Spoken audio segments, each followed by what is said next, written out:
တဲလုံးစားနံပါတ်1ကတော့ခရီပန်းခူဖျားလဲဖူးတဲ့โอเคဆိုတော့တဲလုံးစားနှစ်ကိုသွားပါမယ်ရေပေါ်မှာဖြူဖြူသွားကြမယ်တူတူโอเคဆိုတော့3ကကြတော့မစ္စတာ3ရှိလားကြောက်လားတဲလုံးစား4ကတော့ရေသူမနဲ့ယတနာစစ်တာဘယ်မှာရှာနောက်ဆုံးတဲလုံးစား5ကတော့အပြုံးပန်းလေးနာကစေးရိုးပင်အဲ့တော့ကန်ကောင်းပါစေတော့ ready ဆိုကျွန်တော် square လေးစလိုက်မယ် ready သိအားရမရှိကြဘူး ready လား 3 2 1 let's go baby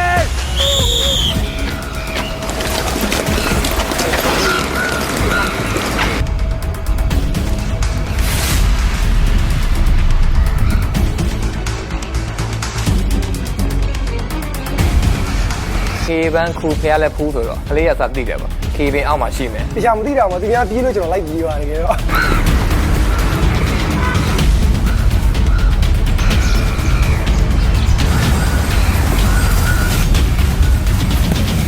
UAB အတွက်ပေါ့နော်ကြီးတို့စပီဆွဲရမယ်ဆိုတော့အမေကြီးကဇိမ်းနဲ့ပန်နဲ့ဖုန်းထုတ်ပြီးဓာတ်ပုံရိုက်တဲ့အချိန်မှာလူတွေမြင်သွားတာ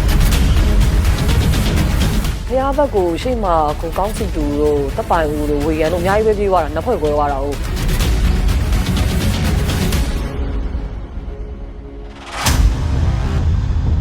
ပြေးလိုက်တဲ့အချိန်မှာပဲအဲ့စေးရုပ်ပင်မှာအောက်ခြေလေးမှာအလံလေးညံ့နေဟာကော့တီပဲပေါ့ရှားစရာမလိုတော့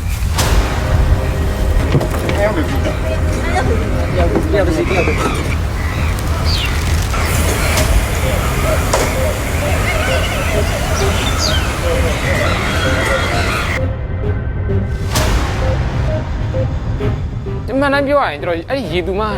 အခန်းကဘယ်မှာရှိလို့ရှိမှန်းမသိဘူးရှိဒါပေမဲ့ကျွန်တော်ပြေးသွားရင်းနဲ့ရေသူမလေးပြီးတော့လို့ရှိရင်အဲ့လိုရေဗာလဲတက်တာလေးကလည်းအဲ့လိုရှိတယ်အဲ့ဒါကျွန်တော်လိုက်ဝင်သွားတ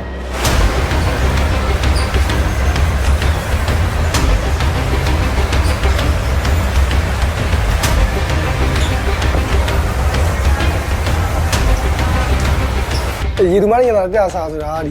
အဲ့ခန်းစီရဆိုကျွန်တော်မသိအဲ့ဒါလည်းသူများပြေးလို့ကျွန်တော်လိုက်ပြေးမယ် တိုက်ဆိုင်ထုတ်ကလည်းလေပေါ်ရောက်နေဆိုတော့လေရေထဲမှာရှိတဲ့ဟာကျင်းတည်တယ်ပေါ့နော်ဆိုတော့အဲ့ဒါအရင်ယူလိုက်မယ်ဆိုတော့ထုတ်တော့တယောက်တည်းဆိုတော့တယောက်တည်းလားဆိုတော့2ယောက်ဆိုတာတခါတည်းအတူတူနဲ့လိုက်စီးကြတာ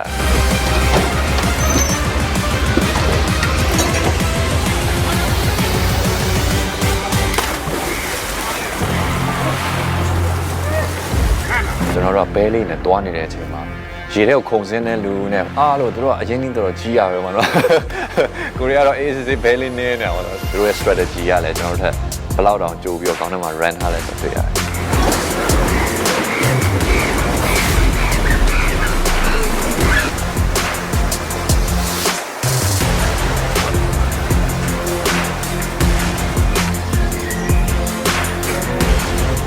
တော့အနေနဲ့ရေတူမတွေတွေ့တော့အော်သူပြောရေတူမတယ်မှာရန်နာရှာဆိုအဲ့ရေတူမမှာရှာအောင်ပဲပေါ့နော်ဒါပေမဲ့ရှာနေလေးကမတွေ့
အလံရှာတွေ့ပေမဲ့ထွက်ပေါက်ပြန်ရှာတွေ့ဖို့တော်တော်ရှာလိုက်ရတယ်အဲ့မှာတော်တော်ကြာသွားတယ်ကျွန်တော်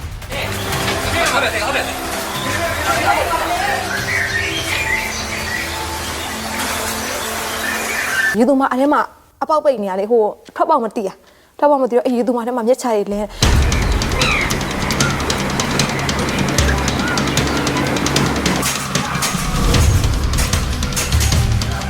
ရေတူမနဲ့ဆရာထဲမှာသူကနည်းနည်းလေးကျဲလဲကျဲတယ်ပြီးတော့ဝင်ပေါက်တွေထွက်ပေါက်တွေကနည်းနည်းများတော့အဲ့မှာနည်းနည်းကြာသွားလို့ထင်ပါတယ်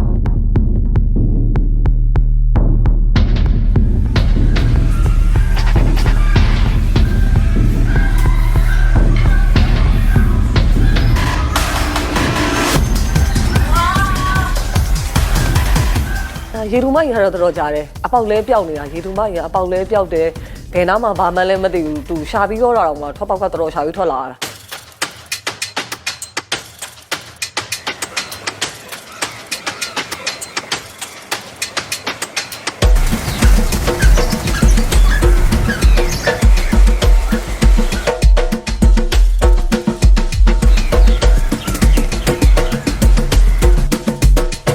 နောက်ဆုံးမှာတော့ဟိုဒါမမေလေးကသူပြေးလိုက်လာတယ်ငန်းစီးဖို့အချိန်မှာသူလည်းတက်မယ်ဆိုတော့ okay သူတက်ဆိုပြီးမှဒါသူနဲ့ဒီပထမအလံနှစ်ခုကိုသူနဲ့အတူတူသွားယူခဲ့တယ်ပေါ့နော်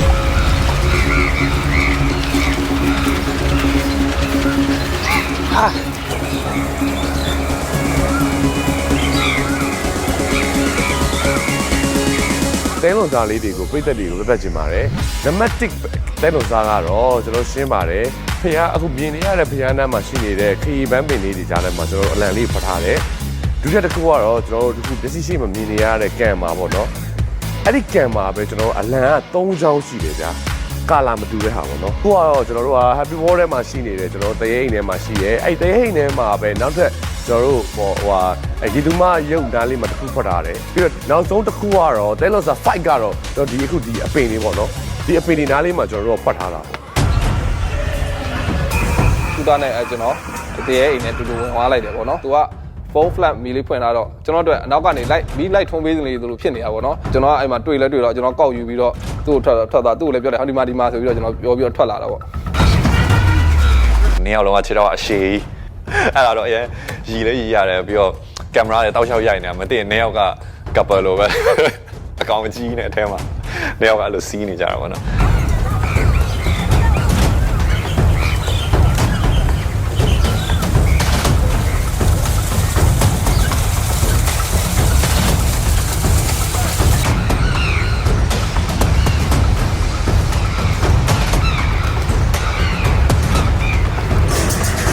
ကမီးကုန်းလေးမိထားပါ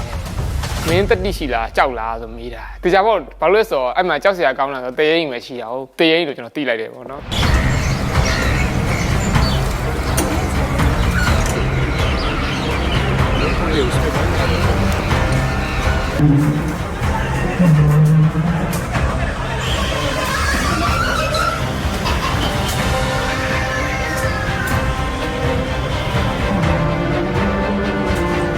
မနိုင်ပြောရတော့ဒီတိုင်းကိုယ့်ဘက်ကိုဝင်မယ်ဆိုတော့နည်းနည်းလေးလန့်မှာပေါ့နော်ဒါပေမဲ့ဂိမ်းဆိုတဲ့အတိုင်းပဲကျွန်တော်ကြောက်စိတ်ကြီးကလုံးဝပျောက်သွားတဲ့အချိန်ကျရင်ဒီကအလံကိုရှားမယ်ဆိုတဲ့စိတ်နဲ့ဟိုတရေမကြီးပါရင်ရှေ့မှာပေါ်လာတဲ့တကယ်တော့မသိတော့ဘူ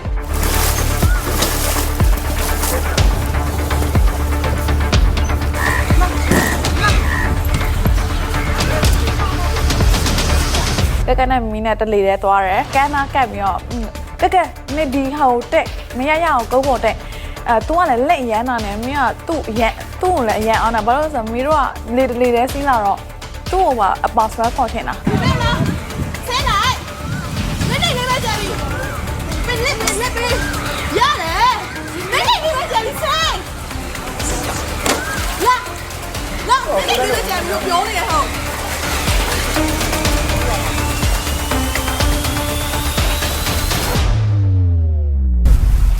ပထမတော့ကျွန်တော်လည်းဘဲစီးမလို့ပေါ့နော်ကျော်ထုံးကရေကူးလိုက်တော့သူတော်ရေကူးလို့ရတယ်ငါလည်းဘာလို့ရေကူးလို့မရမှာလဲဆိုပြီးတော့အဲ့နဲ့ကျွန်တော်လည်းချေးတွေကောက်ချော့ဟိုးဆိုင်ချုပ်ပြီးတော့အဲ့အောင်ကျော်ထုံးယူတဲ့နေရာပဲကျွန်တော်အဲ့ဒီအလံတစ်ခုကိုယူလိုက်တယ်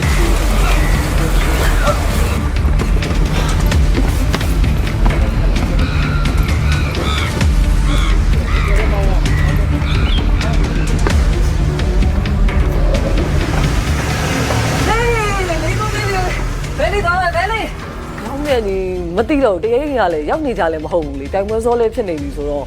အပြောင်းမြင်နေဝင်သွားလာကျမမသိဘူး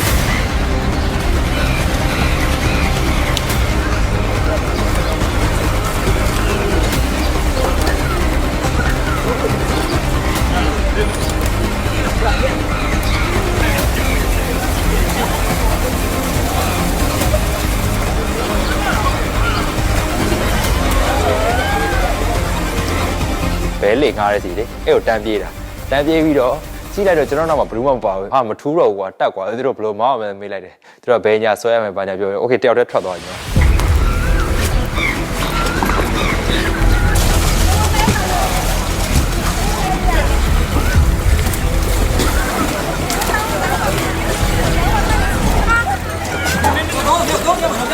ကိုတွေကအတင်းဖွဲ့တာပါနော်ဒါပေမဲ့မထင်မဲ့ပဲပါလာတဲ့လူတွေကအတင်းနဲ့မလှကိတ်ခိုင်းပါ ကိုဝင်ရင်ကပေါ့တက်ဆိုအာကေတဲ့ပေါ့တက်တာပေါ့အာတက်တဲ့ချိန်မှာဟိုငါဘလို့တက်ရမှာဆိုအစင်းပြသလိုလားထိုင်ခဲ့တော့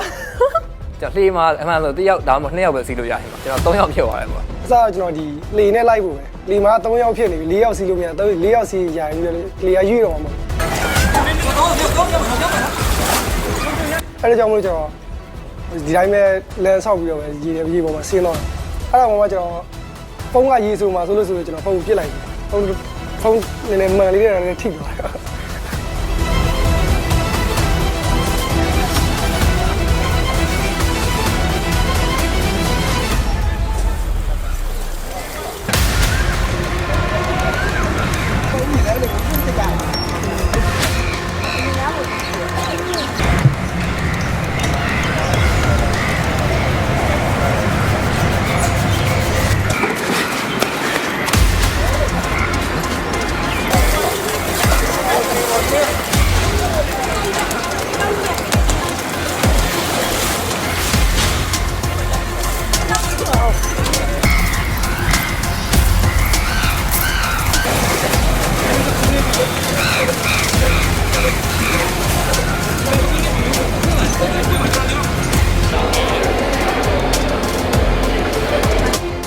တခုခက်ခဲကွာကျွန်တော်ဟို6ရောက်ကြီးတဲ့အတွက်ပေါ့နော်နင်းတဲ့ခြေတံလေးတေးသေးလေးအဲ့တော့ကျွန်တော်ကဟိုထိပ်ဖျားနဲ့နေဒီလို6ရောက်တစ်စောင်းနေရအဲ့ဒါလေးပဲခက်ခဲတာပါကျွန်တော်တော့တိတ်ထွေထူးခက်ခဲတဲ့ဒီကျွန်တော်ဆရာကြီးပဲဟာ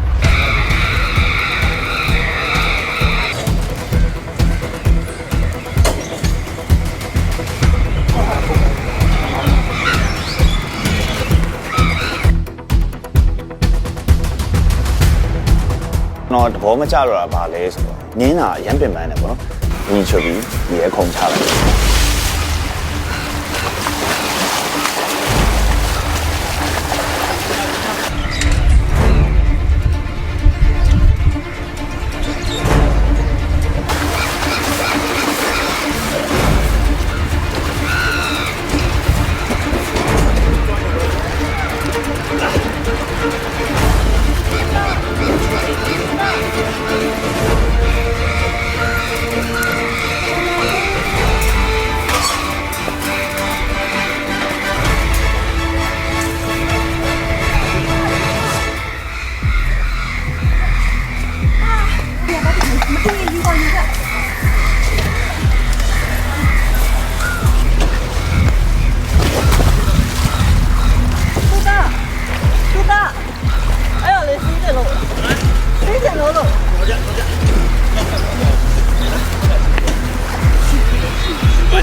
တဲဝင်ဝင်ချင်းငါကောင်ကအကြီးပဲဝင်ချဟိုက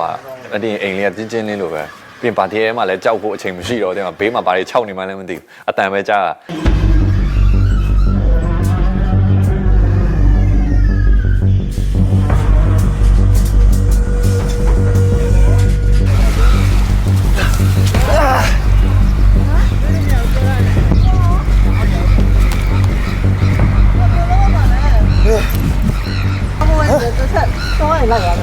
ကျွန်တော်နိုင်ကျွန်တော်နေတယ် စိတ်ရပါတယ်လေသွားစီးအောင်ဘယ်လိုလဲစီး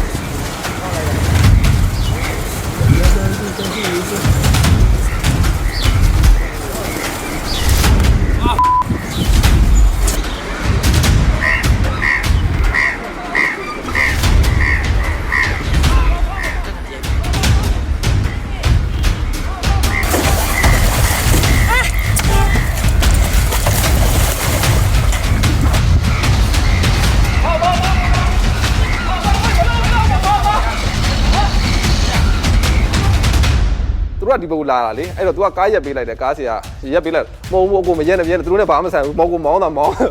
ဟိုရက်ပေးအချိန်ကတက်ကြသွားမှာလေ ကားဟိုက်နဲ့လာတာဟာဟိုကားကိုထားပြီးတော့ကားသမားလည်းကီတို့လိုက်မထင်လို့ရက်ပြီးတဲ့အချိန်မှာကားသမားကိုကောင်းစစ်သွားသူတို့နဲ့မဆိုင်ဘူးမောင်းဆိုတော့အာကီတို့ကထပ်ပြေးရတယ် ကိုကလိုက်တော့လိုက်ချင်တယ်ဒါပေမဲ့လိုက်မဲ့အချိန်မှာကိုလက်ထဲမှာအလန်6ခုပဲရှိတယ်9ခုမရှိတဲ့အတွက်လိုက်ဖို့အဆင်မပြေခဲ့ဘူးပေါ့နော် အဲ့ဒါအဲ့ဒါကျုံးမလားဘယ်မှာတခုရှိရဲ့အဲ့ဒါလို့ဟာအဲ့ဒါဘယ်မှာတခုရှိရဲ့လို့လိုက်လို့ရလားဘယ်မှာတခုရှိရဲ့လိုက်လို့ရလားโอเคအဲ့ဒါလိုက်ခဲ့တယ်လေ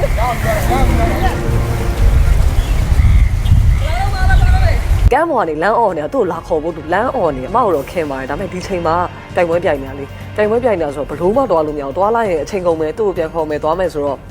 ကိုဝင်တဲ့ပုံမှာလည်းနောက်ချက်ဖြစ်မှာဆိုတော့အမရဲ့အရန်တော့အားနာတယ်တိုင်းမခေါ်တော့ဘူးဆိုပြီးမှသွားခဲ့တာပေါ့ ရ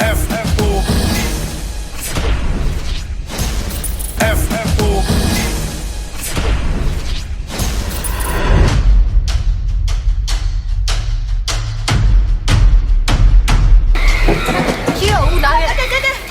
ရက်အိပ်ပဲသွားမယ်ဒီမှာမမေရောက်မှာ3ချောင်းထားမယ်လို့ပြောတာလား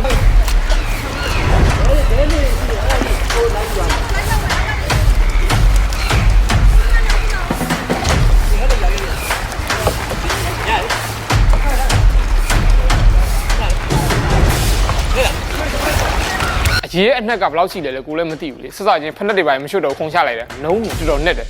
ကျွန်တော်ထင်တယ်မရှိဘူးဆိုရင်တပီလောက်လို့ရှိတယ်အဲ့ဒါနဲ့ပြန်တက်လာပြီးတော့ဖက်နှက်ပြန်ရွှတ်ပြီးတစ်ခါပြန်သွား အားလုံးမြစ်တယ်ဟမ်ဒီကတော့ကျွန်တော်ဒီနေ့မကနေနောက်နေ့တော့ ဖြစ်ချင်တာဖြစ်ဆိုရေတော့ခုံစစ်ချလိုက်တာခုံရရေကဒီဖြစ်ရကဲမြုပ်တော့မှလေကဲကြပါအောင်အော်နေတဲ့အချိန်မှာသူတို့ယောက်ကစင်းပြီးကိုကဲပြီးတော့ခေါ်သွားတာအေးကို ရွှေဘဲဆော့တော့ဆိုင်ပြီးမှတစ်ခုရှိတယ်အဲ့ဘက်ကနည်းနည်းလေးခေါင်းတယ်ပြီးတော့ဒီကျွန်တော်ရိုက်ကူးဓမ္မတွေလည်းတိတ်မရှိဘူးအဲ့ဒါကအနေနဲ့နည်းနည်းများတယ်ပေါ့နော်ရေထဲဆင်းကြည့်တော့လေအနက်က6ပေလောက်ရှိရပြောတယ်အောက်မှာလည်းရှုံနေတယ်အဲ့မှာကျွန်တော်ထင်ပါတယ်မိန်းကလေးတွေလည်းသွားမယ်ဆိုရင်တော့နည်းနည်းလေးအနေနဲ့များတယ်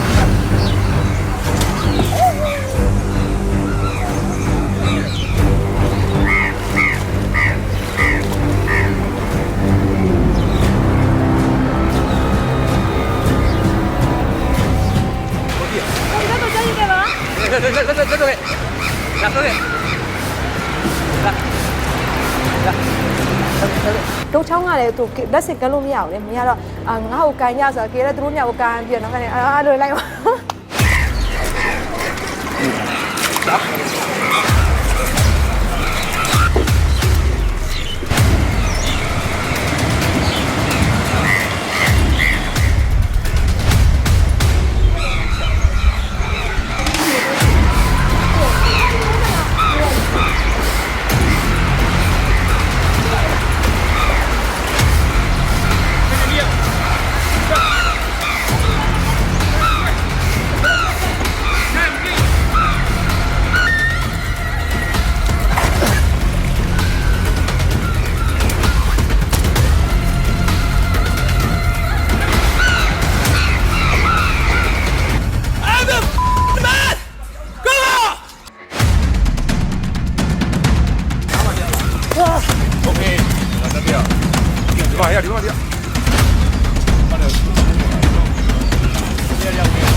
အမကိုစင်းခဲ့တဲ့နေရာပဲကိုပြန်ပြီးတော့ တက်လိုက်မယ်ဆိုလို့ရှိရင်တေးကြတယ်ကျွန်တော်ပဲအဲ့ဆိုဖြောက်နေတာအဲ့ဒီနေရာဒီဒရာလေးကူးလိုက်တာနဲ့ရောက်သွားကိုထူအောင်စီအဲ့တော့သူ့လမ်းမြင်လိုက်တော့ဒီကနေတက်ရမယ်ဆိုပြီးတော့ကျွန်တော်ကရောင်ပြီးလိုက်တက်သွားသူ့နောက်ကနေပါ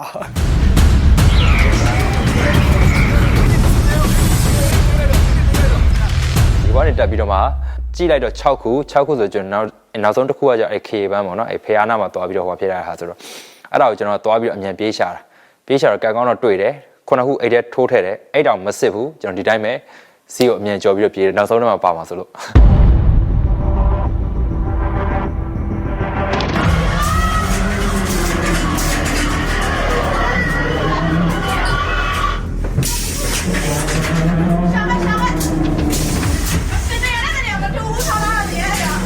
တော့ရအောင်လာမမီပထမဆုံးရတာပေါ့ကဲလည်းနည်းနည်းကြောက်တက်ပေါ်ပဲအဲ့တော့ကဲကိုစိတ်မချလို့သူတို့နှစ်ယောက်လဲကြောင်းမမီကဝင်သွားလား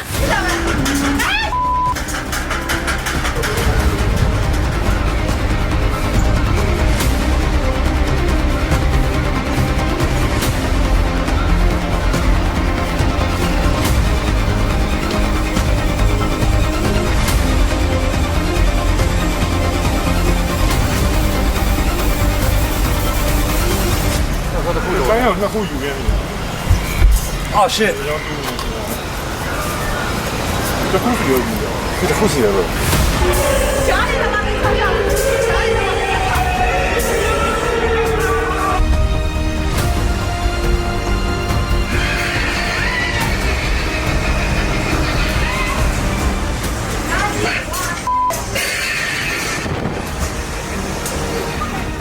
င်းတို့ရကုန်ပြီးပါ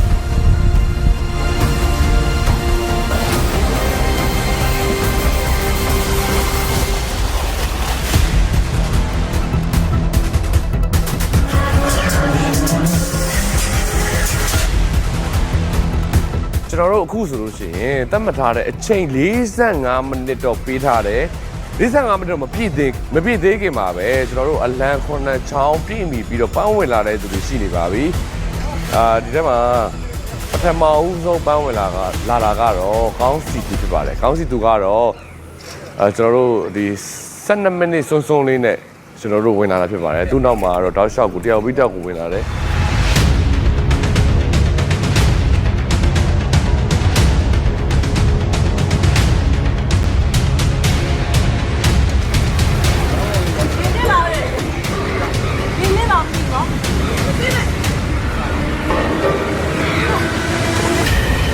Oh my god.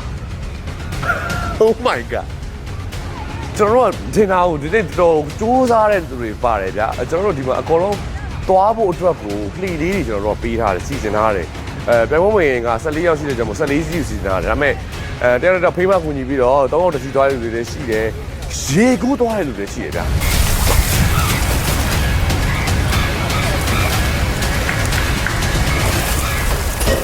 အားရှိပါရှာလို့တွေ့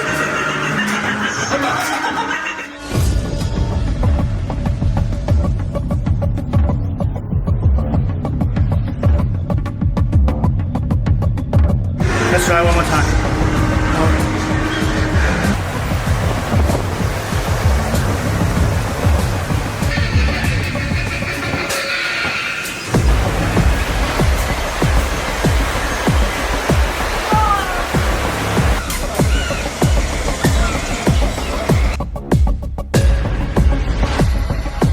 break ကတိတ်မကောင်းဘူးဒီပင်ကလည်းဘယ်ပင်လဲဆိုတာကိုယ့်ကိုသိချင်မသိဘူးကိုကန်နီရှာခေပဲဆိုတာဘာပုံလဲဆိုပြီး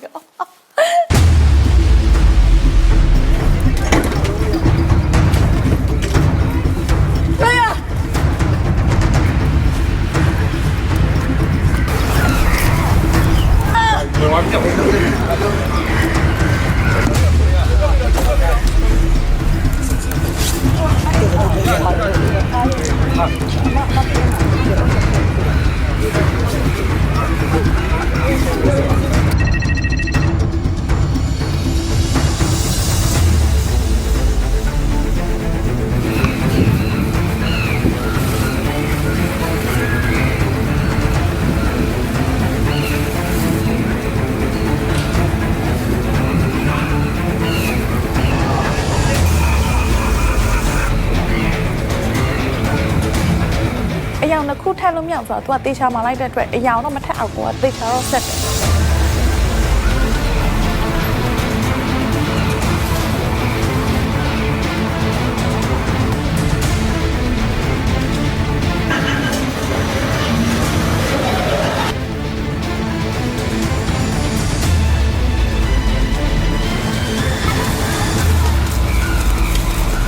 29 မိနစ်တော့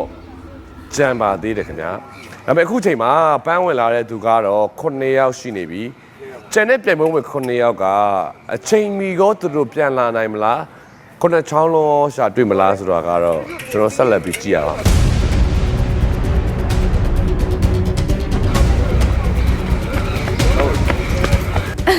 နေရအကုန်လုံးကမီးတေချာမမှတ်မိဘူးအလန်တွေ့တာနဲ့ကောက်ယူရဲပြီးရင်ကာလာဆက်တယ်ကာလာဆက်လို့ရှိရင်ကာလာကွဲလို့ရှိရင်ယူပြီ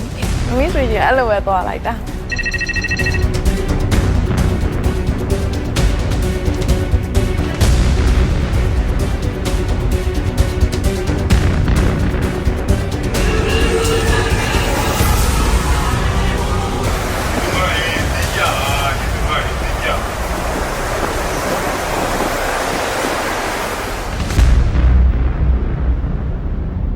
game ရဲ့ strategy plan အဲ့ဒါအရင်အရေးကြီးရပါတော့ကျွန်တော်တို့ဒီပေါ်မှာအရင်ကြိုတင်ပြင်ဆင်ထားတာမျိုးမရှိဘူးဆိုရင်တော့ physical ဘိုင်းကပိုပြီးအားကုန်တယ်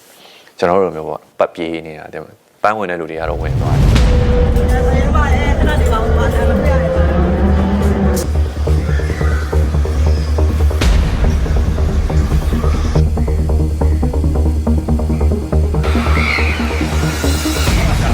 ယ်那不呢？哎，那不留呢？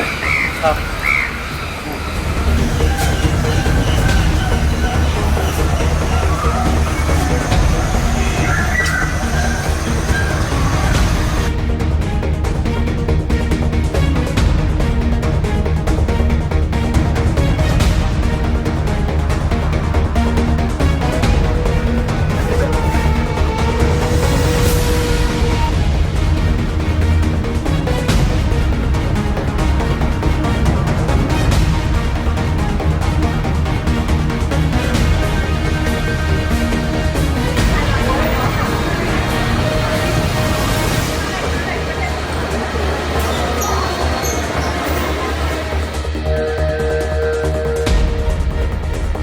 နောက်ဆုံးတစ်ခုကအဲ့ရေသူမဆိုတဲ့ဟာအဲ့ဘဲလေးထဲကရေကိုပဲပြောရနေမှာပါလေဆိုပြီးတော့ကျွန်တော်အဲ့လိုတွက်ထားဘာလို့ heavy ball အထဲမှာအဲ့ဟာရှိမှကျွန်တော်မသိဘူး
Well done ကျွန်တော်ရလို့အကုန်ပြီးသွားပြီးပြန်လာတဲ့အချိန်မှာနောက်ပြန်လဲကြည့်တော့စိတ်မကောင်းတာမဆန်တဲ့ကေကေကနေယောက်ကမပြည့်သေးဘူး